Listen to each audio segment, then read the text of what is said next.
একমাত্র হুকুমদাতা। হুকুমদাতা কে? এই জমিনের মালিক কে? আকাশের মালিক কে? গ্রহ নক্ষত্র চন্দ্র সূর্য আরশ কুরসি লৌহ কলমের মালিক কে? সুতরাং হুকুম দিবেন কে? হুকুম আল্লাহ। আল্লাহর জমিন, আল্লাহর বান্দা, হুকুম দিবেন আল্লাহ, আল্লাহর হুকুম চলবে। কথা ঠিক কি না? আমরা আল্লাহর হুকুম মানার জন্য প্রস্তুত আছি তো ইনশাআল্লাহ? আল্লাহ আমাদেরকে তৌফিক দান করুন, সকলে বলেন আমিন। মুহতারাম হাজির, বলতেছিলাম বনি ইসরাইলের মহিলা কি বললো? যদি 60-70 বছর হায়াত পাইতাম তাহলে আমরা ঘর বাড়ি করতাম না, গাছতলে বসে জিন্দেগি কাটায় দিতাম। কথা ঠিক কিনা? নূহ আলাইহিস সালামের ঘটনা দেখেন। নূহ আলাইহিস সালাম 950 বছর দাওয়াত দিয়ে যখন তিনি বিপুল সংখ্যক মানুষকে ইসলামের কালেমার দীক্ষায় দীক্ষিত করতে পারেননি, মাত্র 80 অথবা 82 জন মানুষ 950 বছরে দাওয়াত দিয়ে এই অল্প কয়েকজন মানুষকে তিনি কালেমা শিক্ষা দিলেন। তার মধ্যে একজন বুড়ি মহিলা ছিল, বুড়ি মহিলাও ছিল। তো নূহ আলাইহিস সালাম এত বিপুল সময় দাওয়াত দিয়ে যখন দেখলেন এই মানুষগুলি আর কালেমা গ্রহণ করবে না, আল্লাহ পাক রব্বুল আলামিনের কাছে তিনি দরখাস্ত করলেন, দোয়া করলেন, রব্বিলা তাযার আলাল আরদি মিনাল কাফিরিনা দাইয়ারা। হে আল্লাহ, এই জমিনের মধ্যে আপনি একটি কাফের বাজিন্দা রাখেন না, এরা আর আপনার কালেমা গ্রহণ করবে না, এরা আর কালেমা দ্বীনের দাওয়াত গ্রহণ করবে না, এরা আপনার প্রতি ঈমান আনবে না, এদেরকে আপনি ধ্বংস করে দিন। কে দোয়া করলেন? নূহ আলাইহিস সালাম জলিলুল কদর পয়গম্বর কে দোয়া করেন আল্লাহর কাছে। আল্লাহ বলেন যে নূহ, তোমার দোয়া আমি গ্রহণ করলাম। যেই দিন দেখবা তুমি এই জমিনের উনুন থেকে চূড়া থেকে পানি উঠতেছে, আকাশ থেকে বৃষ্টি বর্ষণ হচ্ছে, ওই দিনে আমার আযাব মহাপ্লাবন শুরু হয়ে যাবে। তুমি একটা কিস্তি বানাও, সেই কিস্তির মধ্যে যারা ঈমানদার তাদেরকে উঠায়। নূহ আলাইহিস সালাম কিস্তি বানাইলেন। দেখেন ওই সময় বিশাল লোক ছিল, নবীর বিরুদ্ধে আচরণ করার মতো, নবীকে হত্যা করার মতো, নবীর বিরুদ্ধে ষড়যন্ত্র করার মতো ওই জামানায় ছিল, আমাদের নবীর জামানায়ও ছিল। কথা ঠিক কিনা? এখনো আছে কিনা? নাই। এদের বিরুদ্ধে ঈমানদারদের ঐক্যবদ্ধ প্ল্যাটফর্ম কায়েম করতে হবে। রাজি আছে তো ইনশাআল্লাহ? মুহতারাম হাজিরিন, কিস্তি বানাইলেন নবী নূহ আলাইহিস সালাম, কিস্তি বানাইলেন। কাফের বেঈমান যারা আছে তারা বলে নবী কিস্তি বানাইলো, এই কিস্তি আমরা নাপাক দিয়ে বলে দিব পায়খানা করে করে, যারা কিস্তিতে যায় পায়খানা করবে তাদেরকে 50 রিয়াল করে দেওয়া। কত করে? 50 রিয়াল মনে করে। তো এখন যে অসুস্থ বৃদ্ধ বাড়িতে থাকে তাকেও ধরে ধরে নিয়ে আমি কিস্তিতে বসাই। তো কিস্তিতে পায়খানা করলে টাকা ধরাগুলো কিছু আছে কিনা? নাই। কাফের মুশরিকদের মধ্যে সম্পদশালী আছে কিনা? নাই। তারা এই পদ্ধতি করলো। তা আল্লাহ বলেন ওয়ামাকারু ওয়ামাকারাল্লাহ আল্লাহু খায়রুল মাকিরিন। আল্লাহর সাথে বাটপারি করবা, আল্লাহ বাটপারি খুব ভালো করে বুঝেন। কথা ঠিক কি না? মুহতারাম, একদিন তো এক বৃদ্ধ গেছে পায়খানা করার জন্য, ধরে ধরে নিয়ে সেখানে বসেছে, বৃদ্ধ স্লিপ খায়া সেই কিস্তির মধ্যে পড়ে গেছে। পড়ে যায় যখন পায়খানা একবারে হাবুডুবু খাইছে, খায়া সে যুবক হয়ে গেছে। কি হয়ে গেছে? যুবক, পরিপূর্ণ সুস্থ হয়ে গেছে।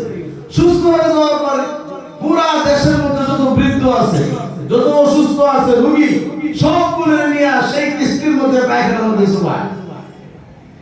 চুবাইতে চুবাইতে পায়খানা তো শেষ, পরে এটাকে ধুইয়া পানি খায়। সাফ করছেন কে? পরিষ্কার করার মালিক কে? মুহতারাম হাজিরিন, আল্লাহর সাথে বাদ করে আল্লাহ খুব ভালো বোঝার। কথা ঠিক কি না? আল্লাহ একবারে ধরিয়া মুসা একবারে পাক পবিত্র করে দিলেন, প্লাবন শুরু হয়ে গেল।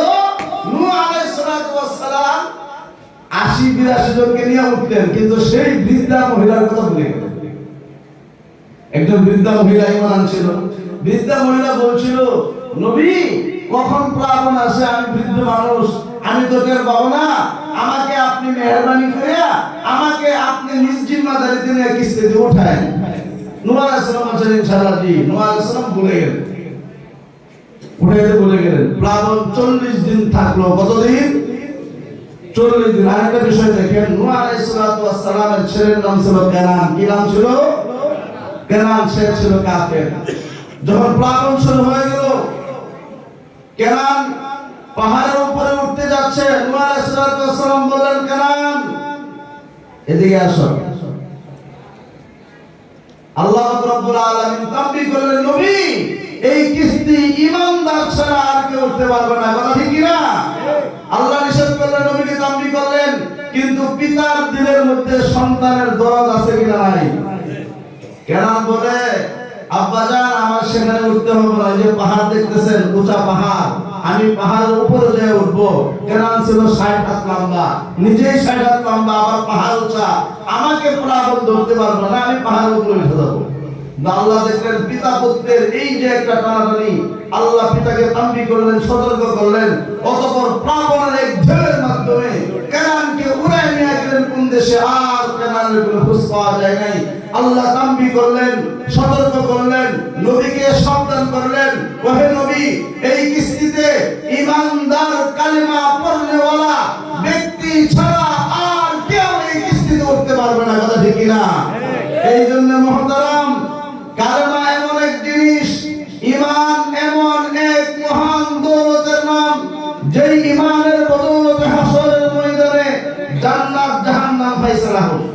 কেমনে? আপনি যদি যারা পরিমাণ ঈমান নিয়ে মৃত্যুবরণ করেন, হাসরের ময়দানে যত পাপাচারী হন না কেন আপনি, যত বড় গুনাহগার হন না কেন আপনি গুনার সাজা খেতে, জাহান্নামের আগুনের শাস্তি খেতে ঈমানের বদৌলতে আপনি জান্নাতে চলে আসবেন। আলহামদুলিল্লাহ বলেন। তাহলে ঈমানটাই কিন্তু জান্নাত জাহান্নামের ফয়সালাকারী মূল বিষয় হলো ঈমান। কথা ঠিক কি না? যদি ঈমান নিয়ে কবরে যাওয়ার জন্য আল্লাহর কাছে দোয়া করতে হবে, আল্লাহর কাছে বারবার শুকরিয়া আদায় করতে হবে। আলহামদুলিল্লাহ, আমার আব্বাজান বলেন, আল্লাহ যে তোমাকে ঈমান দান করেছেন, এই জন্য তুমি কোনো মেহনত করো নাই, কোনো চেষ্টা করো নাই, কোনো তদবির করো নাই, তুমি আল্লাহর কাছে দরখাস্ত করো নাই। এমন তো হতে পারতো আমাকে আল্লাহ হিন্দুর ঘরে জন্ম দিয়া পাঠাইলেন, ইহুদির ঘরে জন্ম দিয়া পাঠাইলেন, খ্রিস্টানের ঘরে জন্ম দিয়া পাঠাইলেন, সারা জীবন আমার চলে গেল, আমি এক আল্লাহর সন্তান পাইলাম না। এমন তো হতে পারতো। আল্লাহ এমনটা না করে, আল্লাহ দয়া করে মেহেরবানি করে আমাদেরকে ঈমানদারের ঘরে জন্ম দিয়া পাঠাইছেন, আমাদেরকে আল্লাহ ঈমানের মতো মহান দৌলত দান করেছেন। এই জন্য আমাদেরকে শুকরিয়া আদায় করতে হবে, মাঝে মাঝেই পড়তে হবে আলহামদুলিল্লাহ। সকলে চিৎকার দিয়া পড়েন আলহামদুলিল্লাহ। আমার আব্বা বলেন, যদি শুকরিয়া আদায় করতে পারো তাহলে ঈমান নিয়ে কবরে যাওয়ার আল্লাহ তৌফিক দান করবেন। জোরে সোরে বলেন সুবহানাল্লাহ। যদি শুকরিয়া আদায় আমরা করতে পারি, নিয়ামত দিয়েছেন কে? শুকরিয়া আদায় করব কার? আমরা আল্লাহর শুকরিয়া আদায় করব। আল্লাহ কোরআন শরীফে বলেন, লা ইন শাকারতুম লা আযীদান্নাকুম ওয়া লা ইন কাফারতুম ইন্না আযাবি লাশাদীদ। যদি বান্দা তুমি আমার নিয়ামত পায়া নিয়ামতের শুকরিয়া গুজার করতে পারো, শুকরিয়া জ্ঞাপন করতে পারো, আমি আল্লাহ লা আযীদান্নাকুম অবশ্যই অবশ্যই নিয়ামতকে বাড়াই দেব। ওদিক দিয়া সুবহানাল্লাহ আসে না? একটু জোরে বলেন না সুবহানাল্লাহ। ভাই কার প্রশংসা করলাম? জীবনে একটা সুবহানাল্লাহ যদি কবুল হয়ে যায়, জিন্দেগীর গুনাহ মাফ। বলেন না সুবহানাল্লাহ। একটা সাজদা যদি কবুল হয়ে যায়, জিন্দেগীর সমস্ত সাজদা কবুল হয়ে যাবে। কথা ঠিক কিনা? এই জন্য চেষ্টা করতে থাকা, মেহনত করতে থাকা, লেগে থাকা, আমল ছেড়ে না দেওয়া। মুহতারাম হাজিরিন, সারাটা জীবন মেহনত করবেন, একটা গুলি লেগে যাবে। বলেন না সুবহানাল্লাহ। বলতেছিলাম আমাদেরকে মেহনত মুজাহাদা করতে হবে, শুকরিয়া আদায় করতে হবে। আল্লাহ রাব্বুল আলামিন নিয়ামতের সংখ্যা বাড়ায় দিবেন। আল্লাহ রাব্বুল আলামিন ঈমান নিয়ে কবরে যাওয়ার তৌফিক দান করবেন। বলেন সুবহানাল্লাহ। বলতেছিলাম নূহ আলাইহিস সালাতু ওয়াস সালাম উম্মতের জন্য বদদুয়া করলেন, রব্বিলা তাযার আলাল আরদি মিনাল কাফিরিনা দাইয়ারা। আমাদের নবী কিন্তু বদদুয়া করেন নাই। আমাদের নবী বলেছেন, আমি রহমতের নবী, আমি গজবের নবী নয়। কথা ঠিক কিনা? নবী বদদুয়া করেছেন? আল্লাহু আকবার, আল্লাহু আকবার। রহমতের নবী ছিলেন, রহমতের নবী ছিলেন, রাহমাতুল লিল আলামিন ছিলেন, ইহ জগতের জন্য রহমত, পরজগতের জন্য রহমত। নবী যেমন দাওয়াতি কার্যক্রম চালাইছেন, আমাদেরকেও দাওয়াতি কার্যক্রম চালাইতে হবে, কথা ঠিক কিনা? ঈমানের দাওয়াত। আল্লাহ তা'বুদু ইল্লা ইয়া, আলোচনা চলতেছে এক আল্লাহর ইবাদত করতে হবে, এক আল্লাহর প্রতি মানুষদেরকে আহ্বান করতে হবে, কথা ঠিক কিনা? পরের অংশ কিন্তু আমি জানি। তো আমরা যারা চাকরি করি বিভিন্ন ফ্যাক্টরিতে, আমাদের সাথে হিন্দু আছে, বৌদ্ধ আছে, খ্রিস্টান আছে, আছে কিনা? নাই। 10 বছর 20 বছর 15 বছর আমার সাথে তারা চাকরি করতেছে। আমার উচিত হলো, আমার দায়িত্ব হলো, জিম্মাদারি হলো আমার সহপাঠী হিন্দু যারা আছে তাদেরকে কালিমার দাওয়াত দেওয়া, খ্রিস্টান যারা আছে তাদেরকে কালিমার দাওয়াত দেওয়া, ইহুদি যারা আছে তাদেরকে এক আল্লাহর দাওয়াত দেওয়া। যদি আমি এই কাজটা না করি, হাসরের ময়দানে হিন্দু, বৌদ্ধ, খ্রিস্টান, শিখ আল্লাহর দরবারে দাঁড়ায় বলবে, আল্লাহ আমার নিকট তোমার কোনো নবী আসে নাই, আমার নিকট আমার সাথে আমার পড়োশী মুসলমানরা ছিল, একসাথে দীর্ঘদিন যুগকে যুগ চাকরি করেছি, ব্যবসা করেছি, তারা আমাকে কোনোদিন এক আল্লাহর দাওয়াত দেয় নাই, কালিমার দাওয়াত দেয় নাই, সুতরাং আমাকে আজকে জাহান্নামে দিবা। আমার সহপাঠী যারা ছিল সারা জীবন আমাকে কালিমার দাওয়াত দেয় না, তাদেরকে আজকে জিজ্ঞাসাবাদ করতে হবে। আমরা ফেসে দেবো কিনা? আমরা ফেসে দেবো কিনা? এই জন্য ভাই অনুরোধ করে বলে যায় আপনাদেরকে, আপনাদের সহপাঠী যারা আছে ইহুদি, খ্রিস্টান, হিন্দু, তাদেরকে আমরা কালিমার দাওয়াত দিব, এক আল্লাহর দাওয়াত দিব, তাদেরকে আমরা বুঝাবো, খুব ভালো করে বুঝাবো, বলবো যে ভাই তোমরা কয় খোদার কয় ইলাহের ইবাদত করো। কোন হিন্দু ভাইকে যদি আপনি বলেন তোমাদের দেবতা কতজন, তারা বলবে আমাদের দেবতা হলো 33 কোটি। কত কোটি? 33 কোটি। এখন আসেন তাকে আপনি বুঝাবেন যে ভাই দেখো 33 কোটি দেবতা যদি তোমাদের হয়, আমরা যদি হায়াত পাই 60 বছর, একবারে জন্মদিন থেকে শুরু করিয়া 60 বছর পর্যন্ত 360 দিনের বছর, 360 পূরণ 60 বছরে যদি গুণন দেও তাহলে আসবে 21 লক্ষ 21,78,000 মতো সামথিং দিন। তো ধরেন 22 লাখ দিন আমরা দুনিয়াতে থাকলাম। তবে তুমি যদি প্রতিদিন এক খোদার ইবাদত করো তাহলে সারা জীবনে তুমি 22 লাখ খোদার ইবাদত করতে পারবে। তাহলে 32 কোটি 78 লাখ দেবতা ইবাদত তুমি জিন্দেগিতে একদিনে করতে পারো না। তাহলে যে খোদার ইবাদত তুমি জিন্দেগিতে একদিনও করো না, সেই খোদা কি তোমার প্রতি খুশি না অখুশি?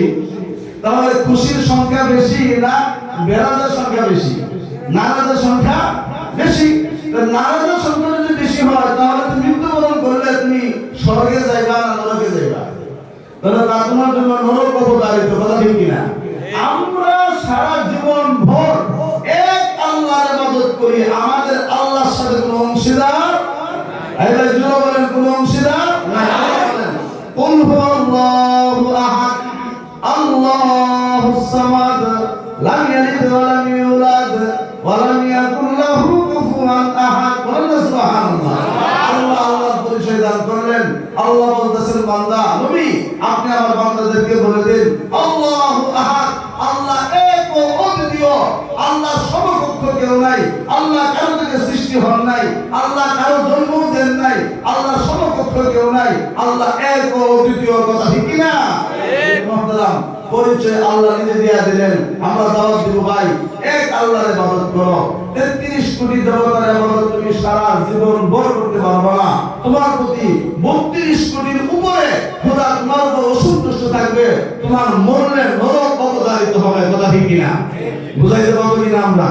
এটা অঙ্ক একটা দেখাই দিলাম। এছাড়া আপনি আপনার কৌশলে, আপনি আপনার দাওয়াত যেভাবে দিবেন, আপনি আপনার সহপাঠী যারা আছে আপনার সাথে চাকরি করে, ব্যবসা করে, একই বাসায় থাকে, পাড়া প্রতিবেশী আছে, একসাথে চলেন, বন্ধু বান্ধব হয়ে চলেন, তাদেরকে কালিমার দাওয়াত দেওয়া আমাদের ঈমানের জিম্মাদারি। আল্লাহ আমাদেরকে তৌফিক দান করুন, সকলে বলেন আমিন। ওয়াকাযা রাব্বুকা আল্লা তা'বুদু ইল্লা ইয়্যাহ। ইবাদত কয়জনে করব আমরা? আমার দিয়া বলেন ইবাদত কার করব? ইবাদত করার উপযুক্ত কে? আল্লাহ ছাড়া আর কারো সামনে মাথা নত করা যাবে না। পরে আয়াত আল্লাহ কি বলে? করেন ওয়া বিল ওয়ালিদাইনি ইহসানা, পিতামাতার প্রতি সর্বোচ্চ সম্মান প্রদর্শন করতে হবে। আল্লাহর নির্দেশ কার? আল্লাহ বলেন বান্দা এটা ফয়সালা হয়ে গেছে, আল্লাহর ইবাদত করতে হবে, এক আল্লাহর ইবাদত ছাড়া আর কারো ইবাদত করা যাবে না। আর পিতামাতার প্রতি ইহসান সৎ ব্যবহার নয়, সর্বোচ্চ আখলাক নিয়া, সর্বোচ্চ আদব নিয়া পিতামাতার সাথে কথা বলতে হবে, পিতামাতার সাথে উঠা বসা করতে হবে, পিতামাতার সাথে আচরণ করতে হবে। পিতামাতা যদি অসন্তুষ্ট হয়ে যায়, আল্লাহ নবী বলেন আল জান্নাতু তাহতা আকদামিল উম্মাহা, আল্লাহ রাব্বুল আলামিন তোমার জান্নাত তোমার পিতামাতার পায়ের নিচে রেখে দিয়েছে। জোরে সোরে বলেন সুবহানাল্লাহ।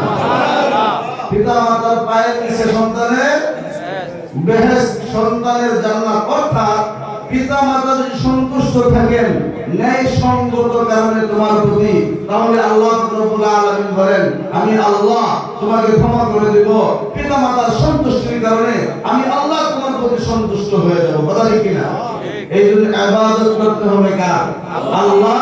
আর খেদমত করতে হবে কার? পিতামাতার খেদমত করব কার? পিতামাতার। হাজিরিন, একটা হাদিস শুনে আপনাদেরকে, একবারে গ্রীষ্মকালের সময়ের হাদিস, প্রখর রৌদ্র, কিন্তু আরবে কিন্তু প্রখর রৌদ্র বলে, এমন তাপ পরে আরবে দিনের বেলা 50-52 ডিগ্রি সেলসিয়াস, আমাদের দেশে তো 40-42 হয় না, অবস্থা খারাপ হয়ে যায়। কথা ঠিক কিনা? ওই এলাকায় দিনের বেলা মানুষ বের হতে পারে না, সেফটি নিয়ে বের হতে হয়। রাত্রিবেলা কিন্তু আরবের লোকেরা বাইরে থাকে বেশি, আর দিনের বেলা সেফে থাকে, এসির ভিতরে থাকে, অত্যন্ত প্রখর গরম। এই গরমের ভিতরে আল্লাহ নবীর কাছে এক যুবক চলে আসলো। বিশ্ব নবী সাল্লাল্লাহু আলাইহি ওয়াসাল্লাম যুবকের আরজি শুনলেন, শুনে অতঃপর এক সাহাবীকে বললেন তুমি যাও, যা তার পিতাকে ডেকে নিয়ে আসো। প্রখর রৌদ্রের সময় যোহরের পর ওই সাহাবীর বাড়ি ছিল মসজিদ নববী থেকে প্রায় 2-2.5 মাইল দূরে। ওই সাহাবী দৌড়ায় গেলেন ওই যুবকের পিতার কাছে, যা বললেন ওহে তুমি বাড়িতে আসো। সাহাবী বললেন হ্যাঁ আমি বাড়িতে আছি, কি বলতে চাও? আল্লাহর নবী তোমাকে স্মরণ করেছেন, নবীর দরবারে আসো। তখন ওই সাহাবী স্মরণে আসলো, কে এত প্রখর রৌদ্রের ভিতরে নবী আমাকে কেন ডাকলেন, নবী আমাকে কেন ডাকলেন? তখন ওই সাহাবীকে ওই পিতা, যুবকের পিতা জিজ্ঞাসা করতেছে নবীর পাশে কাউকে দেখেছো তুমি? তখন ওই সাহাবী বলতেছে না দেখেছি, তোমার ছেলেকে দেখেছি পিতা নবীর কাছে বসা। তখন ওই সাহাবী বুঝতে পারলেন আমার সন্তান হয়তো আমার বিরুদ্ধে কোন অভিযোগ আল্লাহর নবী সাল্লাল্লাহু আলাইহি ওয়াসাল্লামের নিকট করেছে, যার কারণে আমাকে নবীজি ডাকাইছেন। তখন পিতা আবেগের বশবর্তী হয়ে 2টা কবিতার পংক্তি মনে মনে আওড়াইছে, মনে মনে 2টা কবিতার পংক্তি আওড়ায়া বিশ্বনবীর দরবারে গেছে। অভিযোগটা কি ছিল? অভিযোগ ছিল সন্তানে, যে ইয়া রাসূলুল্লাহ ইয়া হাবিবাল্লাহ, আমি যা কামাই করি আমার পিতা তা খরচ করে দেন, আমার পিতা অতিরিক্ত খরচ করেন, আপনি যদি আমার পিতাকে একটু বুঝায় দেন, পিতা যেন অতিরিক্ত খরচ না করেন, যদি আপনি মেহেরবানি করে আমার আব্বাকে বুঝায় দেন তাহলে আমাদের চলতে সহজ হবে। এই অভিযোগটা সন্তান আল্লাহর নবীর কাছে করলো। পিতা যখন বুঝলেন যে সন্তান পিতা নবীজির কাছে আছে, পিতা বুঝতে পারলেন সন্তান হয়তো আমার বিরুদ্ধে নবীজির কাছে অভিযোগ করেছে। তখন পিতা 2টা কবিতার পংক্তি মনে মনে পাঠ করলেন। বিশ্বনবীর দরবারে যাওয়ার সাথে সাথে বিশ্বনবী বলতেছেন তুমি যেই কবিতার পংক্তি মনে মনে পাঠ করেছো, মহান রব্বুল আলামিন সেই কবিতার পংক্তি আমাকে শোনায় দিয়েছেন। বলেন না সুবহানাল্লাহ। কি পাঠ করেছো আমার সামনে পাঠ করো। তার তরজমা হলো ওই সাহাবী বলতেছেন ইয়া রাসূলুল্লাহ ইয়া হাবিবাল্লাহ, আমি যখন বিবাহ করি নাই আল্লাহ রাব্বুল আলামিনের কাছে আরজ করতাম যে আল্লাহ আপনি আমাকে একজন জীবন সঙ্গী, উত্তম জীবন সঙ্গী মিলায়া দেন। আল্লাহ আমাকে বিবাহ করার তৌফিক দান করলেন।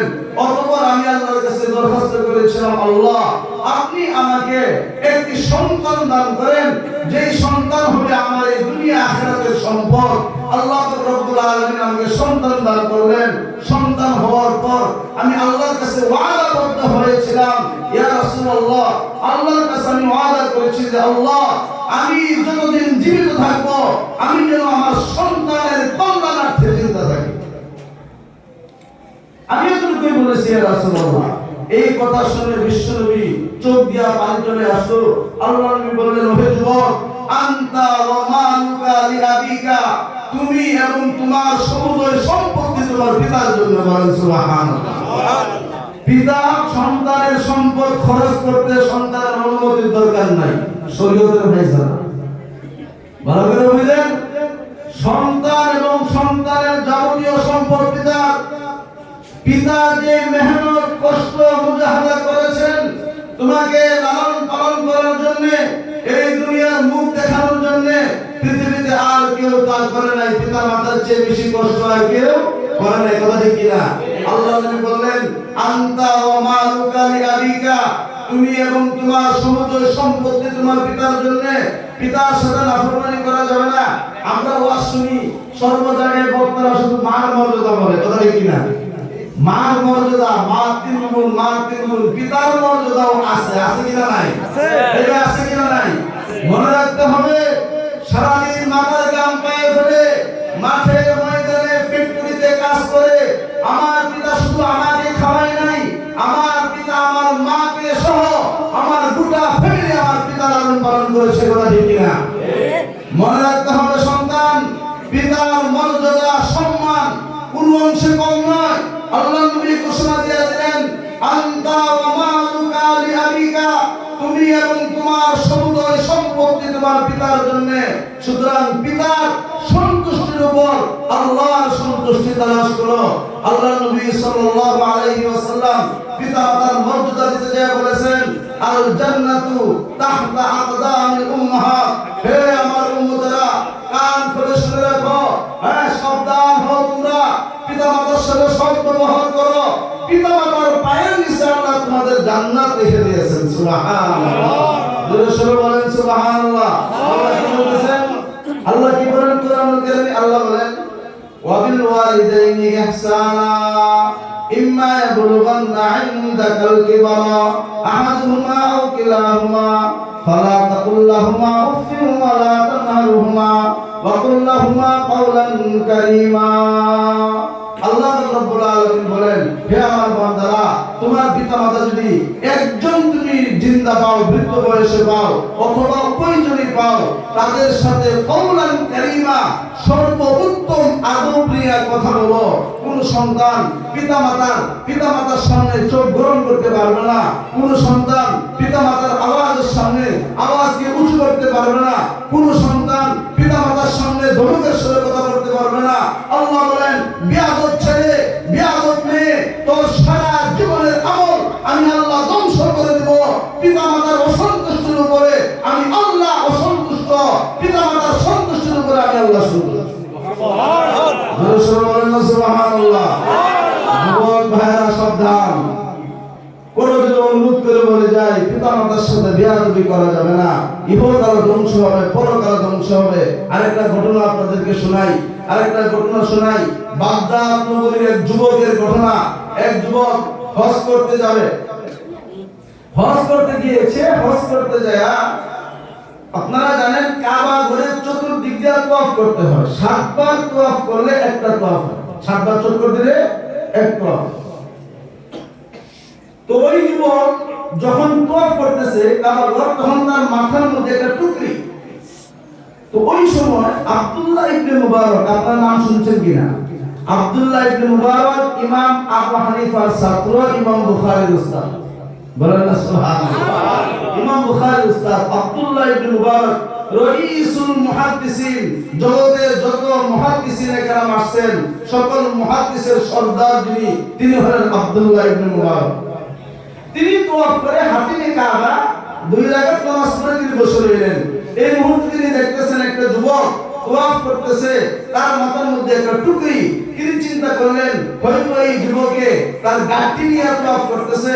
সে হয়তো চিন্তা করেছে গাঁটটি কোথায় রেখে আসবো, আবার কে কোথায় নিয়ে আসা, এই জন্য হয়তো গাঁটটি না রেখে সে মাথায় নিয়ে তাওয়াফ করতেছে। আব্দুল্লাহ ইবনে মুবারক এই চিন্তা করতেছেন। এই মুহূর্তে যুবক তাওয়াফ শেষ করে হাতিমে কাবার কাবার সাথে যেই দেওয়াল বেষ্টিত যেই জায়গাটা, এটা পূর্বে কাবার ভিতরে ছিল, এখন কাবার বাহিরে। এই হাতিমে কাবা 2 রাকাত নামাজ পড়তে হয়। 2 রাকাত নামাজ পড়ে ওই যুবক আব্দুল্লাহ ইবনে মুবারকের পাশে এসে বসলো, তার মাথার টুকরিটা একটু সাইডে রেখে আসছে। ভালো করে শুনেন। বসার পরে যুবক বলতেছে, হযরত আপনি আব্দুল্লাহ ইবনে মুবারক না? আব্দুল্লাহ আশ্চর্য হয়ে গেলেন, হ্যাঁ আমি আব্দুল্লাহ ইবনে মুবারক। হুজুর আপনি ইমাম আবু হানিফা ছাত্র না? হ্যাঁ আমি আবু হানিফা ছাত্র। হুজুর আমি বাগদাদে থাকি, আপনি বাগদাদে থাকেন, আমি আপনাকে চিনি। বলেন না সুবহানাল্লাহ। আমিও বাগদাদে থাকি। আব্দুল্লাহ ইবনে মুবারক ওই ব্যক্তি যেই ব্যক্তির একটা হাদিসের ক্লাসে ৮০,০০০ ৯০,০০০ ছাত্র অংশগ্রহণ করত। বাগদাদের তখন সুলতান ছিলেন বাদশা হারুন রশিদ, নাম শুনছেন আপনারা? আব্বাসীয় খলিফা, অর্ধজাহানের বাদশা বাদশা হারুন রশিদ। বাদশা হারুন রশিদের বিবির নাম ছিল জুবাইদা। বাদশা হারুন রশিদ জুবাইদাকে খুব ভালোবাসতেন। তো জুবাইদা যখন দেখলো আব্দুল্লাহ ইবনে মুবারকের ক্লাস শেষ হওয়ার পরে বাগদাদের অলি গলি দিয়া হাজার হাজার মানুষ বের হয়ে যায়, তখন জুবাইদা চিন্তা করলো আব্দুল্লাহ ইবনে মুবারক বাদশা না বাদশা হারুন রশিদ বাদশা আজকে জিজ্ঞাসা করবে। বাদশা হারুন রশিদ বাইরে গেল। জুবাইদা বলতেছে, আমি একটা প্রশ্ন করতে চাই। বাদশা বললেন, হ্যাঁ বলো। তখন জুবাইদা বলতেছে, আমি জানতে চাই এই বাগদাদ নগরী আপনি শাসন করেন, আপনি মানুষের বাদশা না আব্দুল্লাহ ইবনে মুবারক বাদশা? এই কথা জানা বললাম, কথা বলেছে, আপনি বলেন, উত্তর দেন। তখন বাদশা রশিদ বলতেছেন, তুমি একটা অমূলক প্রশ্ন করলা। আমি বাদশা, আমার শাসন যতক্ষণ আছে, আমার সেনাবাহিনীর চাবুক মানুষের পিঠের উপরে যতদিন চলবে আমি বাদশা ততদিন। কিন্তু আব্দুল্লাহ ইবনে মুবারক, আব্দুল্লাহ ইবনে মুবারক এই নবীর উম্মতের রূহের, তার দিলের বাদশা। আব্দুল্লাহ ইবনে মুবারকের হাতের ইশারা, আঙ্গুলের ইশারা, শত শত নয় হাজার হাজার মানুষ জীবন দেওয়ার জন্য প্রস্তুত হয়ে যাবে। এটা আমি বাদশার জন্য প্রস্তুত হবে না। আব্দুল্লাহ ইবনে মুবারক বলতেছেন, হ্যাঁ আমি আমার ছাত্র। সেই যুবক বলতেছে, হুজুর আপনাকে আমি খুঁজতেছি একটা মাসালা জিজ্ঞাসার জন্য। উনি বললেন, হ্যাঁ বলো। যুবক বলতেছে, হুজুর আমার এই যে টুকরিটা মাথায় ছিল, তোমাদের সব দেখতেন কিনা? হ্যাঁ আমি দেখছি। এই টুকরির ভিতরে আমার বৃদ্ধা মা এই টুকরির ভিতরে আছে। আমি বাগদাদ নগরী থেকে যখন হজ করার উদ্দেশ্যে নিয়োগ করেছি, আমার মার কাছে আমি গেছি। আমার মা বৃদ্ধা হয়ে অতিশয় ক্ষীণকায় হয়ে গেছে, একবারে দুর্বল, একবারে ছোট হয়ে গেছে। মানুষ বৃদ্ধ হয়ে গেলে দুর্বল হয়ে গেল, ছোট হয়ে যায়, আকারে ছোট হয়ে গেছে। আমার আম্মার কাছে যা বললাম যে আম্মা আমি হজের নিয়ত করেছি, আপনার কাছে দোয়া নেওয়ার জন্য আসছে। আমার আম্মা কেঁদে দিলেন, চোখ দিয়ে পানি ছেড়ে দিলেন। আম্মা বলতেছেন, বাবা আমার তো মনে চায় যে আল্লাহর ঘরটা আমি তওয়াফ করি। বলেন না সুবহানাল্লাহ। হুজুর আমার আম্মা সেই আবদার আমি রাখতে পারি নাই। সুদূর বাগদাদ নগরী থেকে আমার আম্মাকে কাপড় দিয়ে পেঁচিয়ে আমি টুকরিতে করে ১৫০০ মাইল হাটে পাই করে আমি হেঁটে হেঁটে কাবাতে আসছি। আমি হজ করতেছি হুজুর আমার আম্মাকে মাথায় নিয়ে। হুজুর এটা হলো ১০ম হজ। আমার আম্মাকে এর আগে আমি আরো ৯ বার মাথায় করে কাবা ঘর তওয়াফ করাইছি। এটা হলো ১০ম নম্বর হজ। আমি আপনার কাছে জানতে চাই, আপনি ইমাম আবু হানিফার ছাত্র, আপনি আমার সওয়ালের জবাব দেন যে আমি কি আমার মা যেই দুধ পান করেছিলাম সেই দুধের হককে আমি আদায় করতে পেরেছি কিনা? ইমাম আবু হানিফার ছাত্র আব্দুল্লাহ ইবনে মুবারক তৎক্ষণাৎ বললেন, যুবক বাবা কান খুলে শুনে রাখো, তোমার মা যে ১ ফোঁটা তুমি দুধ পান করেছিলে, সেই ১ ফোঁটা দুধকে যদি ১০০ ভাগ করো, ১০০ ভাগের ১ ভাগের হক তুমি ১০ বার হজ করে আদায় করতে পারবে। বলেন সুবহানাল্লাহ। পিতা মাতার হক কখনো সন্তান আদায় করতে পারে না, কথা ঠিক কিনা? এই সমঝে কা বাত হ্যায়, সমঝানে কা বাত নেহি হ্যায়। এটা এমন একটা বিষয় যেটা বড় বোঝা যায় কিন্তু বলা যায় না, ভাষায় প্রকাশ করা যায় না। যারা পিতামাতা হয়েছেন তারা বলতে পারবেন একজন সন্তানের প্রতি পিতামাতার কতটুকু দরদ, কতটুকু ভালোবাসা, কতটুকু মহব্বত থাকে।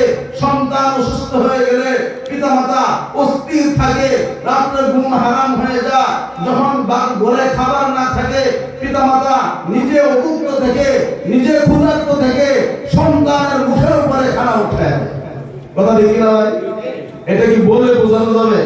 যারা পিতামাতা হয়েছেন তারা বুঝতে পারবেন সন্তানের প্রতি যেই দরদ, যেই মহব্বত, পিতামাতার যে অনুগ্রহ আছে, ইলা ইয়াউমিল কিয়ামা, কিয়ামত দিবস পর্যন্ত সারা জীবন যদি আপনি আপনার শরীরের চামড়া খুলে পিতামাতার জন্য স্যান্ডেল বানায় দেন, পিতামাতা যদি আপনার চামড়ার উপর দিয়ে চলে, সারা জীবনও আপনি পিতামাতার হক আদায় করতে পারবেন না। কথা ঠিক কিনা? এজন্য আল্লাহ দোয়া শিখিয়ে দিয়েছেন। সকলে আমার সাথে বলেন, রব্বিরহামহুমা কামা রাব্বায়ানি সগীরা। হে আল্লাহ, আমরা শিশুকালে, আমরা যখন দুগ্ধপোষ্য শিশু ছিলাম, আমরা যখন অবুঝ ছিলাম, তখন আমার পিতামাতা যেভাবে আমাদের উপর রহম করেছে, দয়া করেছে, আজকে পিতামাতা আপনার দরবারে কবরে চলে গিয়েছে, অন্ধকার কবরে আমার পিতা আমার মাতা। আল্লাহ, আপনার দরবারে দরখাস্ত হলো, আপনি আমার পিতামাতাকে ওইভাবে রহম করুন, দয়া করুন যেভাবে তারা করেছে। বলেন না সুবহানাল্লাহ। তারা যেভাবে আমাদের উপর রহম করেছে, দয়া করেছে, আল্লাহ তার বিনিময় তো আমরা দিতে পারি না, দিতে পারবো না। আপনার কাছে তো এই দোয়াটা আল্লাহ শিখিয়ে দিয়েছে। কে শিখিয়ে দিয়েছে? আল্লাহ। কোরআন শরীফের আয়াত, কোরআনুল কারীমে আল্লাহ শিখিয়ে দিয়েছেন, বান্দা তোমার পিতামাতার জন্য এইভাবে দোয়া করো, আমি আল্লাহ দোয়া কবুল করব। সন্তানের দোয়া পিতামাতার জন্য সহজে কবুল হয়। কথা ঠিক কিনা? আমরা পিতামাতার জন্য দোয়া করব তো ইনশাআল্লাহ। পিতামাতার হক এখানে কে আছেন এমন যে হুজুর আমি পিতামাতার হক আদায় করতে পেরেছি? হাত উঠান দেখি। কেউ বলতে পারবে এটা? পিতামাতার হক আমরা আদায় করতে পারছি, এই কথা বলতে পারবে কেউ? কেউ বলতে পারবে না। এই জন্য ভাই, আমি যদি আমার পিতামাতার জন্য দোয়া করি, আমার সন্তান দুনিয়াতে আসে বা আসবে, তারাও কিন্তু আমার জন্য, আমি মারা গেলে বা দুনিয়াতে থাকলে তারাও আমাদের জন্য দোয়া করবে। কথা ঠিক কিনা? আমরা যদি আমার পিতামাতার জন্য দোয়া না করি, আমরা যদি আমাদের পিতামাতার জন্য দান সদকা না করি, আমার সন্তানেরাও তা করবে না। এমন তো অনেক পিতামাতা আছে, আমাদেরও আছে, যে মারা গেছে 5 বছর 10 বছর হয়, পিতামাতার কবরে যাওয়ার সময় সুযোগ আমাদের হয় না। আছে কিনা? নাই। পিতার কবরে যাওয়ার সময় হয় না আমার। যেই পিতার আঙ্গুলে ধরে ধরে আমি হাঁটতে শিখেছি, যেই পিতা সারাদিন মাথার গাম পায়ে ফেলে মাঠে ময়দানে কাজ করে সন্ধ্যার সময় আমার জন্য মজা নিয়ে আসতো, আমি ঘরের দুয়ারে দাঁড়ায় থাকতাম, দাঁড়ায় থেকে থেকে চিৎকার করতে থাকতাম, আমার আব্বা আসবে, আমার জন্য মজা নিয়ে আসবে। সেই আব্বার জন্য আমি আজকে স্মরণ করার, আমার আব্বার জন্য 3 বার সূরা ইখলাস পড়ার সময় সুযোগ আমাদের হয় না। মহতারাম, কত সময় আমরা নষ্ট করে দেই, চারজনে বসে নষ্ট করে দেই, এখানে সেখানে সময় নষ্ট করি। হাদিসে পাকে আল্লাহ নবী বলেন, তুমি 3 বার সূরা ইখলাস পড়ো, আল্লাহ রব্বুল আলামিন এক খতম কোরআন শরীফের সব আল্লাহ দান করবে। সুবহানাল্লাহ। আমরা পারবো না ভাই? যাদের আব্বা আম্মা মারা গেছেন তাদের জন্য সূরা ইখলাস ঘুমানোর সময় আমরা পড়বো, তাহলে আমার সন্তানেরা আমাদের জন্য পড়বে। ভাই, দুনিয়াতে আমরা কেউ থাকবো না, এই জন্য আমরা খুব ভালো করে খেয়াল করে সময় অপচয় না করে যখন আমরা ঘুমাবো, বিশেষ করে ঘুম আসতেছে না, সূরা ফাতিহা একবার পড়ি, সূরা ইখলাস 10 বার পড়ি। এই সূরাটা 10 করেই পারি কিনা ভাই? সূরা ইখলাস পারি না সকলেই? আমরা 10 বার 20 বার 30 বার যে যতবার পারি পড়তে থাকি। আমার আব্বা আম্মা রোজ যখন শান্ত হবে, আমার আব্বা আম্মা কবরে থেকে থেকে যখন আমার সবটা পাবে, তখন তাদের দোয়া আমাদের সামনে হাল হবে, আমরা দুনিয়াতে আসানের সাথে চলতে পারবো। অনেক বিপদ আপদ বালা মুসিবত থেকে আল্লাহ আমাদেরকে হেফাজত করবে পারবো তো ইনশাআল্লাহ। পিতা মাতার হক মুহতারাম হাজিরিন, এটা বলে বোঝানো সম্ভব না। এটা আল্লাহ রাব্বুল আলামিনের পক্ষ থেকে আল্লাহ এমন এক দরদ, এমন এক মায়া মমতা অন্তরের ভিতরে আল্লাহ সৃষ্টি করে দিয়েছেন। একমাত্র যে পিতা হয়েছে, যে মাতা হয়েছে, সেই বুঝতে পারে, এটা আরেকজনের বোঝানো সম্ভব না। কথা ঠিক কিনা? তো মুহতারাম হাজিরিন, আমার সময় প্রায় শেষের দিকে, আমাদের প্রধান বক্তা চলে আসতেছেন। আমি যে প্রধান 2টা আলোচনার বিষয় নিয়েছিলাম, একটা হলো এক আল্লাহ ছাড়া আর কারো ইবাদত করা যাবে না, এক আল্লাহ ছাড়া আর কারো ইবাদত করা যাবে না। আর আমরা খেদমত করব, সর্বোচ্চ অনুগ্রহ করব আমাদের পিতামাতার সাথে পারবো তো ইনশাআল্লাহ। আল্লাহ বলেন কাউলান কারীমা, ভদ্রতার সাথে আদরের সাথে পিতামাতার সাথে কথা বলো। ওহে আমার বান্দারা, যদি পিতামাতার সাথে বেয়াদবি করো, পিতামাতার সাথে যদি নাফরমানি করো, আমি আল্লাহ তোমাদের জিন্দেগীর আমল বরবাদ করে দেব, তুমি টের পাবে না। সুতরাং আমাদের জিন্দেগি আমরা মূল্যায়ন করি, আমাদের পিতামাতাকে সম্মান করি। পিতামাতা যদি নাজায়েজ হুকুম করেন তাহলে সেইটা মানা আমাদের উপর জরুরি না। যদি পিতামাতা আমাকে নামাজ না পড়তে বলে, পিতামাতা যদি আমাকে সুদ খাইতে বলে, পিতামাতা যদি আমাকে মদ খাইতে বলে, এমন বলে নাকি? এই পিতামাতা কি এমন বলে? পিতামাতা কি চায় যে আমার সন্তান নষ্ট হয়ে যায়? পিতামাতা কি কাউকে চুরি করতে বলে যে তুমি চুরি করো? এই কথা কোন পিতামাতা বলে না। পিতামাতা বলে বাবা তুমি সৎ পথে চলো, ভালো পথে চলো, কথা ঠিক কিনা? যদিও কোনো পিতামাতা যদি নষ্ট হয়ে যায়, বরবাদ হয়ে যায়, পিতামাতা যদি শরীয়তের হুকুমের বাইরে হুকুম করে, তাহলে সেটা মানা যাবে না, কথা ঠিক কিনা?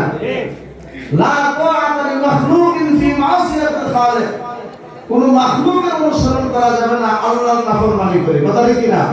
আল্লাহর নাফরমানি করে অন্য কারো ইতাআত অনুসরণ করা যাবে না। এই জন্য আমরা আল্লাহর অনুগত থেকে আমার শরীয়তের ভিতরে, জায়েজের ভিতরে যে হুকুমগুলি আমার পিতামাতা আমার উপর করেন, আমরা সেই হুকুমগুলো মেনে চলবো তো ইনশাআল্লাহ। সর্বশেষ এবারে প্রধানমন্ত্রীকে নিয়ে আসেন, হুজুর নিয়ে আসেন। যে সর্বশেষ যে কথাটা আমি বলছি আপনাদেরকে, মুহতারাম হাজিরিন, সময় অতি সঙ্গীন, অতি সংকীর্ণ। আগামী রমজান মাসের পর পৃথিবীর হালত কি হয় আমরা কেউ বলতে পারবো না, কারণ তৃতীয় বিশ্বযুদ্ধ তিনি করে। তৃতীয় বিশ্বযুদ্ধটা হবে গোলা বারুদের যুদ্ধ। এই যে যখন গোলা বারুদ দেখেন না, এখান থেকে টিপতে হাজার হাজার কিলোমিটার দূরে যায় বারুদ যায় নিক্ষিপ্ত হয়, কথা ঠিক কিনা? মিসাইল যায় পরে, ক্ষেপণাস্ত্র যায় পরে, দেখতেছেন কিনা? এই গোলা বারুদের যুদ্ধটা হবে তৃতীয় বিশ্বযুদ্ধ। সমস্ত তাম দুনিয়ার সমস্ত গোলা বারুদ ধ্বংস হয়ে যাবে তৃতীয় বিশ্বযুদ্ধের মাধ্যমে। অতঃপর ইমাম মাহদীর আগমন হবে। কিন্তু এর আগে যদি ইমাম মাহদীর আগমন হয়, মনে করেন ইমাম মাহদী কাবাতে আগমন করলো, আমেরিকাতে বসে সুইচ দিবে, ইমাম মাহদী যেখানে আছে সেখানে ধ্বংস করে দেবে, কথা ঠিক কিনা? পৃথিবীর সমস্ত গোলা বারুদ শেষ হয়ে যাবে, আর ধ্বংস করার কোনো সুযোগ থাকবে না। এই যে মোবাইল, স্যাটেলাইট, এটা আন্তর্জাতিক মাধ্যমে এগুলি সব ধ্বংস হয়ে যাবে। আবার আগের জামানায় কিন্তু পৃথিবী ফিরে আসবে। অতিরঞ্জিত হয়ে গেছে, আমরা যে টেকনোলজি ব্যবহার করতেছি না অতিরিক্ত হয়ে গেছে, কথা ঠিক কিনা? এই অতিরিক্ত সবকিছু ধ্বংস হয়ে যাবে, কিছু থাকবে না।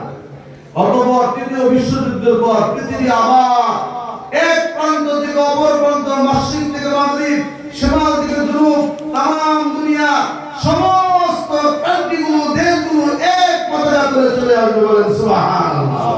ইমাম মাহদীর নেতৃত্বে ইমাম মাহদী আলাইহিস সালাতু ওয়াস সালাম আসবেন। আমাদের তামান্না রাখতে হবে, আশা রাখতে হবে।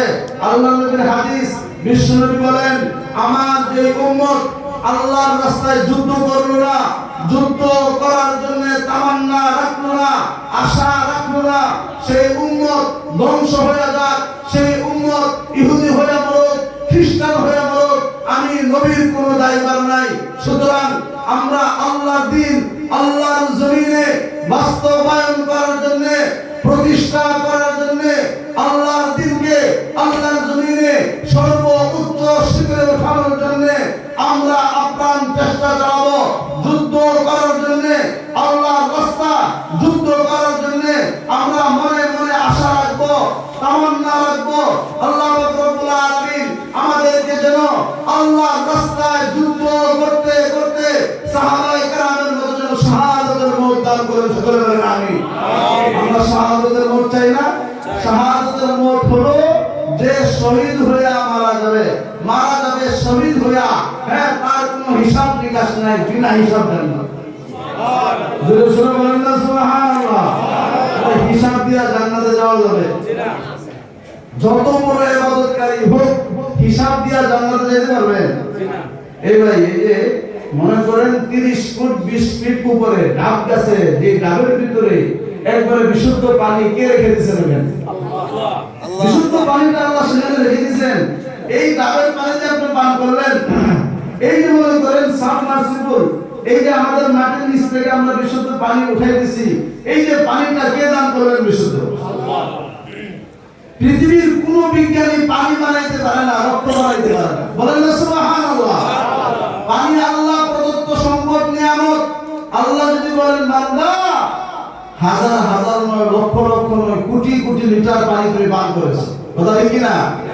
এক গ্লাস, এক কাপ, এক ফোঁটা পানির হিসাব দিয়া পরে সামনে দর্শন করব। আমরা পারবো? পারবো? আমাদের ঈমান, আমাদের আমল কোলাবে? কোলাবে। এই জন্য সবসময় আল্লাহর কাছে এই দরখাস্ত করতে হবে যে আল্লাহ দয়া করে মেহেরবানি করে বিনা হিসাব আমাদেরকে জান্নাত দান করে দিয়ে। হিসাব ছাড়া, হিসাব দিয়ে জান্নাতে যাওয়ার সুযোগ, সেই সামর্থ্য, সেই আমল আমাদের নাই।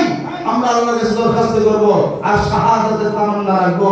আমরা যেন আল্লাহর রাস্তায়, আল্লাহর দ্বীন কায়েমের জন্য কাফের, বেঈমান, মুশরিকদের সাথে ময়দানে সশস্ত্র সংগ্রামে যুদ্ধ করতে করতে যেন আমরা আল্লাহর দরবারে চলে যেতে পারি, শাহাদাতের সুধা পান করতে পারি, তাহলে বিনা হিসাব আল্লাহ আমাদেরকে জান্নাত দান করে দেবেন। বলেন সুবহানাল্লাহ। সাহাবায়ে কেরাম, সাইয়্যিদুশ শুহাদা হামজা রাদিয়াল্লাহু তাআলা আনহু, আপনারা শুনেছেন না? কে কে হজ করেছেন বা উমরা করেছেন? হাত তুলেন, দেখার জন্য বলতেছি। জি, আর কে কে আছে? আলহামদুলিল্লাহ। যে এক ভাই দিকে মুরব্বি চাচা, এদিকে ওই মুরব্বি চাচা। আল্লাহ সবাইকে হজ করা, উমরা করা তৌফিক দান করে। হাত তুলেন, সবাই হাত তুলেন। আল্লাহ সকলকে হজে মকবুল নসিব করে, সকলে বলেন আমিন। আল্লাহ ঘর তওয়াফ করার তৌফিক দান করুন, সকলে বলেন আমিন। আল্লাহ নবীর রওজা মুবারক জিয়ারত করার তৌফিক দান করুন, সকলে বলেন আমিন। এই ভাই দোয়া করবেন। দোয়া করলাম কার কাছে? কবুল করা মালিক কে? পৃথিবীতে বান্দার কোনো দোয়াই বৃথা যায় না, কোনো দোয়াই বৃথা যায় না। বলেন না সুবহানাল্লাহ। আমাদের খালেক ও মালিক আল্লাহ। আমরা আল্লাহর কাছে দরখাস্ত করতেছি, আপনি নগদ পাইবেন অথবা কিছুদিন পরে পাইবেন। দুনিয়াতে যদি বাস্তব নাও হয়, পরকালে এই দোয়ার বদৌলতে আপনি নেকি পাইবেন। বলেন সুবহানাল্লাহ। হামজা রাদিয়াল্লাহু তাআলার কবর উহুদের প্রান্তরে, দেখে আসছেন? ওনার সাথে আরো 70 জন সাহাবীর কবর হামজা রাদিয়াল্লাহু তাআলার সাথে উহুদের পাহাড় ঘেঁষে ময়দানের মধ্যে ওনাদের কবর। হ্যাঁ, এই যে শত শত সাহাবী আল্লাহর দ্বীন কায়েমের জন্য, আল্লাহর দ্বীন জিন্দা করার জন্য, এই জমিনে দ্বীনকে প্রতিষ্ঠার জন্য, কুরআনের আইন বাস্তবায়নের জন্য, কুরআনের শাসন প্রতিষ্ঠার জন্য সংগ্রাম করে, যুদ্ধ করে, হ্যাঁ, তারপরে শাহাদাতের অমীয় সুধা পান করলেন। সাইয়্যিদুশ শুহাদা, সাইয়্যিদুশ শুহাদা, ওনার সাথে যে সাহাবায়ে কেরাম শাহাদাত গ্রহণ করলেন, আল্লাহ সকলকে বিনা হিসাব জান্নাত দান করবেন। সুবহানাল্লাহ। আমরা যে কামনা রাখতে পারি কিনা ইনশাআল্লাহ? আল্লাহ পাক রব্বুল আলামিন আমাদেরকে শাহাদাতের মওত দান করুন, সকলে বলেন আমিন। শাহাদাতের তামান্না বলতেছিলাম, যে আয়াতে কারিমা আমি তেলাওয়াত করেছিলাম, ওয়া কাযা রাব্বুকা আল্লা তা'বুদু ইল্লা ইয়্যাহু ওয়া বিল ওয়ালিদাইনি ইহসানা ইম্মা ইয়াবলুগান্না ইনদাকাল কিবারা আহাদুহুমা আও কিলাহুমা ফালা তাকুল লাহুমা উফফিন ওয়া লা তানহারহুমা ওয়া কুল লাহুমা কওলান কারীমা। সুবহানাল্লাহ। সূরা বনী ইসরাঈল, রেকর্ড নাম নয়, বনী ইসরাঈল। ইসরাঈল আছে কিনা? ইসরাঈল, ইসরাঈল মানে আল্লাহ ইসরাঈলের নামে সূরা নাযিল করলেন। সূরার নাম বনী ইসরাঈল। সূরার নাম কি? বনী ইসরাঈল। বনী ইসরাঈল আল্লাহ কি নাযিল করলেন প্রথমে? সুবহানাল্লাযী আসরা বিআবদিহি লাইলান মিনাল মাসজিদিল হারাম ইলাল মাসজিদিল আকসা الذي باركنا حوله لنريه من آياتنا إنه هو السميع البصير. سبحان الله. সূরা বনী ইসরাঈল। ইহুদি ধর্মটাও আল্লাহ প্রদত্ত ধর্ম ছিল, খ্রিস্টান ধর্মটাও আল্লাহ প্রদত্ত ধর্ম ছিল। খ্রিস্টানদের ধর্মীয় কিতাব হলো ইনজিল, আর ইহুদিদের ধর্মীয় কিতাব হলো তাওরাত, আল্লাহ প্রদত্ত কিতাব। আপনারা পড়েছেন আসমানি মূল বড় বড় চারটি কিতাব। কয়টা কিতাব? এক নম্বর তাওরাত, জাবুর, ইনজিল, কোরআন। তাওরাত, জাবুর, ওয়া আতাইনা দাউদা জাবুরা, আল্লাহ বলেন আমি দাউদ আলাইহিস সালামকে জাবুর দান করেছি। বলেন সুবহানাল্লাহ। ওয়া কাল্লামাল্লাহু মুসা তাকলিমা, মুসা আলাইহিস সালাম আল্লাহর সাথে কথা বলতেন, তো বাহারে ডেকে নিয়ে আল্লাহ তাওরাত নাযিল করলেন। বলেন সুবহানাল্লাহ। ইনজিল দান করলেন ঈসা আলাইহিস সালামকে। আর এই চারটি কিতাব আরো আসমানি 100 কিতাব নাযিল হয়েছে। মোট হলো 104 খানা। মোট কত হলো? এই 104 খানা কিতাবের মধ্যে সর্বশ্রেষ্ঠ কিতাব হলো আল কোরআনুল কারীম। আলহামদুলিল্লাহ।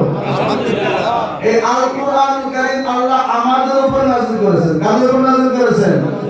আসমানি 104 খানা কিতাবে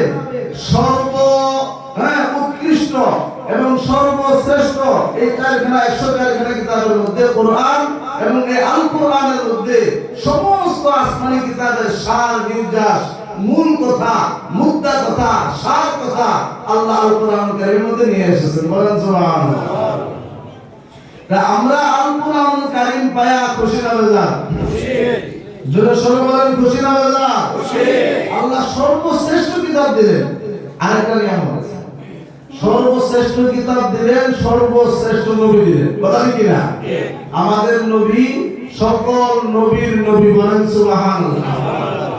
এই বাইতুল মুকাদ্দাস, যে বাইতুল মুকাদ্দাস নিয়ে ইহুদিদের সাথে যুদ্ধ চলতেছে, খ্রিস্টানদের সাথে যুদ্ধ চলতেছে। খ্রিস্টানদের নিকট বাইতুল মুকাদ্দাস পবিত্র, ইহুদিদের নিকট বাইতুল মুকাদ্দাস পবিত্র, মুসলমানদের নিকট বাইতুল মুকাদ্দাস পবিত্র। কথা ঠিক কিনা? সকল ধর্মই বাইতুল মুকাদ্দাস নিয়ে কারাকারি। বাইতুল মুকাদ্দাস আমাদের নবী মুহাম্মদুর রাসূলুল্লাহ সাল্লাল্লাহু আলাইহি ওয়াসাল্লামের উপর যখন আল্লাহ ওহী নাযিল করলেন, ওহী নাযিল করার পর 17 মাস আমরা সকল মুসলমানরা বাইতুল মুকাদ্দাসের দিকে ফিরে আবার নামাজ পড়েছি। আমাদের কিবলা ছিল বাইতুল মুকাদ্দাস। নবীর মনে মনে একটা আকাঙ্ক্ষা ছিল, তামান্না ছিল যে আল্লাহ কিবলাটা যদি কাবার দিকে করে দেওয়া হয় তাহলে মনে শান্তি আসতো, মনের মধ্যে তৃপ্তি আসতো। বাইতুল মুকাদ্দাসের পরিবর্তে আমাদের মুসলমানদের কিবলা যদি কাবা হয়ে যায় তাহলে ভালো হতো। নবীর মনে মনে এটা ছিল। একদিন আসরের নামাজে নবীজি দাঁড়াইলেন মদিনার এক মসজিদে। এমনি 2 রাকাত পড়ে আসরের নামাজ কয় রাকাত? 4 রাকাত। 2 রাকাত পড়লেন। আর 2 রাকাত পড়বেন, এই মুহূর্তে জিবরাইল আমিন এসে বলতেছেন, ইয়া রাসূলুল্লাহ, আল্লাহ আপনার মনে যেই আকাঙ্ক্ষা ছিল, যে তামান্না ছিল, যে আশা ছিল সেটা পুরো করে দিয়েছেন। কাবাকে আপনার কিবলা বানিয়ে দিয়েছেন। সুতরাং আপনি এখনই বাইতুল মুকাদ্দাসের থেকে ফিরে কাবার দিকে ফিরে বাকি 2 রাকাত নামাজ পড়ুন। বলেন সুবহানাল্লাহ। 2 রাকাত মসজিদে আকসার দিকে ফিরে পড়ছেন। আর 2 রাকাত নবী যখন ঘুরে গেলেন উত্তর দিকে বাইতুল মুকাদ্দাস, উত্তর দিক থেকে নবীজি ঘুরে দক্ষিণ দিকে গেলেন। আপনি মদিনাতে যায় দেখবেন মদিনা থেকে কাবা কিন্তু দক্ষিণ দিকে, মদিনার পশ্চিম কিন্তু দক্ষিণ দিকে। এটা জানতেন না? ভালো করে বুঝাই, তাম দুনিয়া কিবলা কিন্তু কাবা। মুসলমানদের কিবলা কোথায়? কাবা। কিন্তু কাবার পশ্চিমে যারা আছে, আমরা যারা কাবার পূর্বে তারা কিন্তু পশ্চিম দিকে ফিরে নামাজ পড়ি, আর কাবার পশ্চিমে যারা আছে তারা কিন্তু পূর্ব দিকে ফিরে নামাজ পড়ে। এটা জানি না, কারণ তাদের কাবা হলো পূর্ব দিকে, তারা পূর্ব দিকে ফিরে নামাজ পড়ে। কাবার দক্ষিণ দিকে যারা আছে তারা উত্তর দিকে ফিরে নামাজ পড়ে, আর কাবার উত্তর দিকে যারা আছে তারা দক্ষিণ দিকে ফিরে কাবার দিকে ফিরে নামাজ পড়ে। আর মদিনা হলো কাবার উত্তর দিকে, আর মদিনাবাসী দক্ষিণ দিকে ফিরে নামাজ পড়ে। বুঝাইতে পারবেন? মদিনাবাসী কাবা যেহেতু মদিনা থেকে দক্ষিণ দিকে, হ্যাঁ মদিনাটা হলো কাবার উত্তর দিকে, মদিনাবাসী দক্ষিণ দিকে ফিরে নামাজ পড়ে কাবার দিকে ফিরে। তো আল্লাহ নবী 2 রাকাত পড়লেন উত্তর দিকে ফিরে, আর 2 রাকাত নবী যে ঘুরে গেলেন কাবার দিকে। সাহাবায়ে কেরাম কি করব?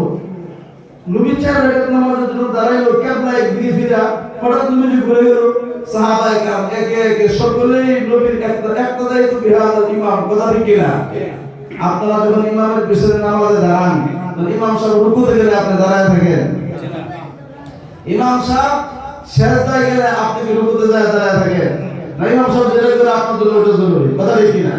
অনেকেই আছে আবার বেশি মুত্তাকি কিছু মুসল্লি আছে না, ইমাম সাহেব এক সেজদা দিয়া উঠা বইসা আরেক সেজদায় যা, আর উনি এক সেজদা দিয়ে উঠে। আছে কিনা? নাই। বেশি পণ্ডিতের দরকার নাই। ইমাম সাহেবের তাকবীর শুনে আপনার উঠতে হবে। আপনি যদি একবার সুবহানাল্লাহ না পড়তে পারেন, সুবহানাল্লাহ রাব্বিল আযীম বা সুবহানাল্লাহ রাব্বিল আলা, কোনো সমস্যা নাই। ইমাম সাহেব আল্লাহু আকবার বলতে পারবেন ওদের কি না? আপনি ইমামকে কি মানলেন? ইমাম সাহেবটা বলেছে আপনার সাথে তো এত দায়িত্ব দিয়ে আপনি অন্তর না কথা কি না? আপনার করার দরকার নাই তো। আপনি যে সূরা কেরাত করেন না, ইমাম সাহেব পড়ে সূরা কেরাত না পড়তে নামাজ পড়েন না, ইমাম সাহেব পড়তেছে সেটা আপনার কেরাত কথা কি না? তাহলে আপনি সুবহান রাব্বিয়াল আলা সুবহান রাব্বিল আযীম একবার পড়লেন, এই মুহূর্তে আল্লাহু আকবার ওটা উঠে যাবে। কেউ কেউ আছে ইমাম সাহেব আসসালামু আলাইকুম ওয়া রাহমাতুল্লাহ সালাম দিলে এলো আসে আত্মীয়াত দুরূদ শরীফ দুই পাঁচরা কতক্ষণ পরে শেষ করে পরে আসসালাম নামাজ আগেই শেষ, নামাজ শেষ নাকি না? ইমাম সাহেব সালাম ফিরে এলো পরে নামাজ আসে নাকি? আপনি কি বললেন? আপনি কি বলতেছেন? নামাজ শেষ কোন সময়? আপনি এখন আত্মীয়াত দুরূদ শরীফ দুই পাঁচরা পড়েন, এই পড়ার কোনো ফায়দা আছে? ফায়দা নাই। মাসআলা বুঝতে হবে। সুন্নাত সুবহানাল্লাহ রাব্বিল আযীম সুবহানাল্লাহ রাব্বিল আলা পড়া ইমাম সাহেব যদি একবার পড়তে পড়তে উঠে যাবে। তবে হ্যাঁ, দুই রাকাত নামাজ পড়ে যে বৈঠকটা, এই বৈঠকটা হলো ওয়াজিব। এই বৈঠকটা কি ওয়াজিব বৈঠক। আত্তাহিয়াত শেষ করার আগেই যদি ইমাম সাহেব আল্লাহু আকবার বলে উঠে যায়, আপনি তাড়াহুড়োর মাধ্যমে, ইমাম আবু হানিফা বলেন তাড়াহুড়োর মাধ্যমে তুমিও শেষ করে উঠে যাবে কথা ঠিক না? কিন্তু এটা করা যাবে না। সেজদার মধ্যে ইমাম সাহেব গুলো আপনি বসে রইলেন, ইমাম সাহেব বসে রইলেন, আপনি সেজদায় গেলেন, এটা কিন্তু চলবে না। ইমাম সাহেবের আওয়াজ আল্লাহু আকবার আসার সাথে সাথে উঠতে হবে কথা ঠিক না? আওয়াজ আসার সাথে সাথে উঠে যেতে হবে। এটা মাসালার মধ্যে আমরা খেয়াল রাখবো। একটাই তো বিহাদাল ইমাম আল্লাহ নবী যখন ঘুরে গেলেন, সাহাবায়ে কেরাম একটাই তো বিহাদাল ইমাম নবীর পিছনে একটাই করে দাঁড়াইলেন কথা ঠিক না? নবী ঘুরে গেছেন, কোন সাহাবী নামাজ ছাড়েন নামাজের মধ্যে নবী ঘুরে গেছেন, সাহাবায়ে কেরাম ঘুরে গেছেন। বলেন সুবহানাল্লাহ। নামাজ শেষ, নবীজি বলতেছেন আলহামদুলিল্লাহ বলো আল্লাহ রাব্বুল আলামিন এই আসরের নামাজের মধ্যে আমাদের মুসলিম উম্মার কিবলা কাবাকে নির্ধারণ করে দিয়েছেন। সুবহানাল্লাহ। কিয়ামত পর্যন্ত পৃথিবীর সকল মুসলমানরা কাবার দিকে ফিরে ফিরে আল্লাহর ইবাদত করবে, বندگی করবে, আর বাইতুল মুকাদ্দাসের দিকে ফিরে নামাজ পড়তে হবে। এই যে কাবা পরিবর্তন হবে, ওই মসজিদটাকে মসজিদে কিবলা টাইপ বলা হয়। কি মসজিদ বলা হয়? দুই কিবলার মসজিদ। এক মসজিদ, এক নামাজ, দুই কিবলার দিকে ফিরে পড়া হয়েছে কথা ঠিক না? দুই রাকাত বাইতুল মুকাদ্দাসের দিকে ফিরে, আর দুই রাকাত বাইতুল্লাহর দিকে ফিরে, কাবার দিকে ফিরে। এই জন্য এই মসজিদকে মসজিদে কিবলা টাইপ বলা হয়। দুই কিবলার মসজিদ। আপনারা উমরায় গেলে, হজে গেলে, মদিনা থেকে কাছেই আপনারা জিয়ারতে গেলে পাইবেন এই মসজিদগুলো। আপনারা নামাজ পড়ে আসতে পারবেন। আল্লাহ তৌফিক দান করুন। তাহলে বাইতুল মুকাদ্দাস আমাদের নিকট পবিত্র, ইহুদিদের নিকট পবিত্র, খ্রিস্টানদের নিকট পবিত্র কথা ঠিক কিনা? সকল ধর্মীয় লোকদের নিকট এই মসজিদটা পুরো পবিত্র। এই মসজিদটা নিয়ে কারাকারি কথা ঠিক কিনা? আল্লাহ বলতেছেন যে দেখো বনি ইসরাইল তোমাদের উপর আমি তাওরাত নাযিল করেছি। আমি তাওরাতে, ইনজিলে, জাবুরে স্পষ্ট করে ঘোষণা দিয়ে দিয়েছি, ব্যাখ্যা করে আমি ঘোষণা দিয়ে দিয়েছি আখির জামানার নবী মুহাম্মদুর রাসূলুল্লাহ সাল্লাল্লাহু আলাইহি ওয়াসাল্লাম যখন দুনিয়াতে আগমন করবেন, আগমন করার সাথে সাথে পূর্ববর্তী সকল ধর্মের মেয়াদ রহিত সাব্যস্ত হবে। তখন থেকে কিয়ামত পর্যন্ত আখির জামানার নবী মুহাম্মদুর রাসূলুল্লাহ সাল্লাল্লাহু আলাইহি ওয়াসাল্লামের আনিত ধর্ম, দ্বীন, শরীয়ত কিয়ামত পর্যন্ত বলবৎ থাকবে। পূর্ববর্তী আর কোন ধর্ম পালন করা আর চলবে না। আমি আল্লাহ তাওরাতে বলে দিয়েছি, ইনজিলে বলে দিয়েছি, জাবুরে বলে দিয়েছি, কুরআনুল কারীমে আমি আল্লাহ এটা জানিয়ে দিয়েছি। বলেন সুবহানাল্লাহ। এখনো আল্লাহ নবী দুনিয়াতে আসার পর ইয়ারিফুনাহু কামা ইয়ারিফুনা আবনাহুম। আল্লাহ রাব্বুল আলামিন আমি এমন ডিটেইলস বিবরণ দিয়েছি তাওরাতে, বিস্তারিত বিবরণ আমি জাবুরে দিয়েছি, ইনজিলে দিয়েছি।